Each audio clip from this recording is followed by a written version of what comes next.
வணக்கம் Radhika. America Iran மீது தொடுத்துள்ள தாக்குதல் நிரந்தர போர் நிறுத்தமாக இருக்குமா என்று எதிர்பார்க்கப்பட்டது. ஆனால் இஸ்லாமாபாத்தில் 21 மணி நேரம் நடைபெற்ற பேச்சுவார்த்தை தோல்வியில் முடிந்த காரணத்தால் அடுத்த கட்ட பேச்சுவார்த்தை நடக்குமா அல்லது அமெரிக்க அதிபர் ட்ரம்ப் ஏற்கனவே கூறியது போல அதிரடி தாக்குதலை நடத்தப் போகிறாரா என்ற அச்சம் உலக நாடுகள் மத்தியில் ஏற்பட்டது. இந்த நிலையில் தான் அமெரிக்க அதிபர் ட்ரம்ப் இந்த பேச்சுவார்த்தைக்கு முன்னதாக ஒரு தகவலை அவர் தெரிவித்திருந்தார். வெள்ளை மாளிகையில் இந்த பேச்சுவார்த்தை நடைபெறும் போது பேச்சுவார்த்தையில் உடன்பாடு எட்டவிட்டாலும் எட்டாப்படாவிட்டாலும் நாங்கள் வெற்றியடைந்து விட்டோம், ஈரானில் பெரும் பகுதி நாங்கள் அழித்து விட்டோம், அவர்கள் பேச்சுவார்த்தை உடன்படாவிட்டால் மிகப்பெரிய தாக்குதலை நடத்துவோம் என்றெல்லாம் எங்களுடைய போர் விமானங்கள், போர் கப்பல்கள் என அனைத்தும் தயாராக இருப்பதாக தெரிவித்திருந்தார். அதாவது இந்த பேச்சுவார்த்தைக்கு முன்னதாக இந்த மிரட்டலை அவர் விடுத்திருந்தார்.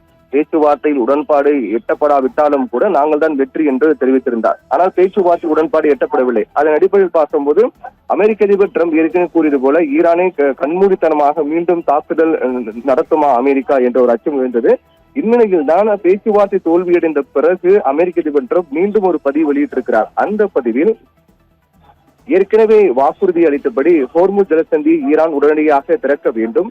அமெரிக்க துணை அதிபர் JD வான்ஸ், சிறப்பு தூதர் ஸ்டீவ் விட்காஃப் உள்ளிட்ட தளபதி ஆசிம் முன்னில் பாகிஸ்தானுடைய பிரதமர் ஷெபாஸ் ஷெரீப் ஆகியோர் ஈரானுடன் அமைதி பேச்சு நடத்தினார்கள் என்று குறிப்பிட்டிருக்கூடிய அமெரிக்க அதிபர் ட்ரம்ப் இந்தியாவுடனான போரின் போது, இந்தியா பாகிஸ்தான் போரின் போது சுமார் 5 கோடி மக்களுடைய உயிரிழப்பு இவர்களே தடுத்தார்கள் என்று தெரிவித்திருந்தார். அதாவது மீண்டும் அவர் இந்தியா பாகிஸ்தான் போரை நாங்கள் தான் தடுத்திருக்கணும் என்று தெரிவித்திருக்கிறார். அதன் தொடர்ச்சியாக ஈரான் பேச்சுவார்த்தை தொடர்பாக அமெரிக்க அதிபர் ட்ரம்ப் பதிவிடும் போது பாகிஸ்தானில் இவர்கள் நடத்திய பேச்சுவார்த்தையில் அணு ஆயுத திட்டத்தை கைவிட மாட்டோம் என்று ஈரான் கூறியிருக்கிறது.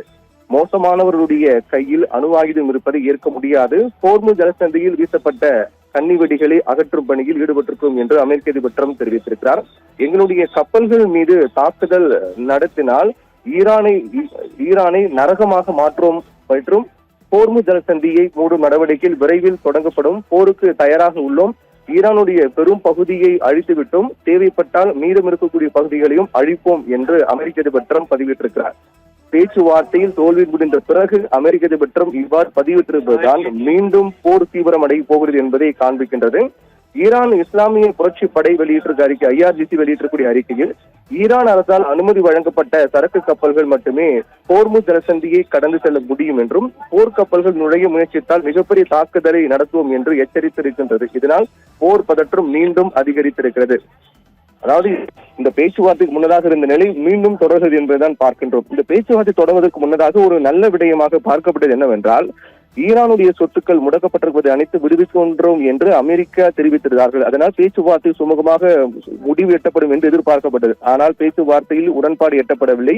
மீண்டும் பதற்ற நிலை என்பது காணப்படுகிறது. மீண்டும் ஹோர்முஸ் ஜலசந்தி நாங்கள் கைப்பற்ற போகின்றோம் என்று அமெரிக்க அதிபர் ட்ரம்ப் ட்ரூத் சோசியல் பக்கத்தை அறிவித்திருப்பதன் மூலமாக மீண்டும் அவர்கள் மிகப்பெரிய தாக்குதல் மேற்கொள்ள போகிறார்கள் என்பதுதான் இதன் மூலமாக தெரிந்து கொள்ள வேண்டியிருக்கிறது. மாறாக ஈரானுடைய IRGC என்று சொல்லப்படக்கூடிய ஈரான் புரட்சிகர காவல் படையும் என்ன சொல்கிறார்கள் என்றால், எங்களுடைய ஹோர்முஸ் ஜலசந்தி வழியாக நாங்கள் அனுமதி கொடுத்த கப்பல்கள் மட்டும்தான் வர வேண்டும், மாறாக போர் கப்பலோ நாங்கள் அனுமதி கொடுக்காத கப்பல் வந்தால் குண்டு வைத்து தகர்ப்போம் என்று தெரிவித்திருக்கிறார்கள். இதனால் போர் பதற்றம் மீண்டும் அதிகரித்திருக்கிறது.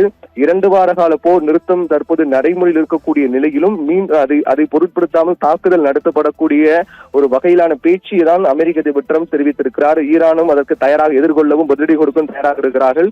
இதனால் மீண்டும் உலக அளவில் மிகப்பெரிய பதற்றம் என்பது காணப்பட்டிருக்கிறது. ஹோர்முஸ் ஜலசந்தி என்பது மிகப்பெரிய பொருளாதார ஒரு வழித்தடமாக இருக்கக்கூடிய நிலையில் அதையும் முடக்குவதற்கான நடவடிக்கையும் அதை கைப்பற்றுவதற்கான நடவடிக்கையும் அந்த வழியாக வந்தால் நாங்கள் குண்டு வைத்து தகர்ப்போம் என்று ஈரானுடைய எச்சரிக்கையும் மீண்டும் பதற்றத்தை அதிகரிக்க செய்திருக்கிறது.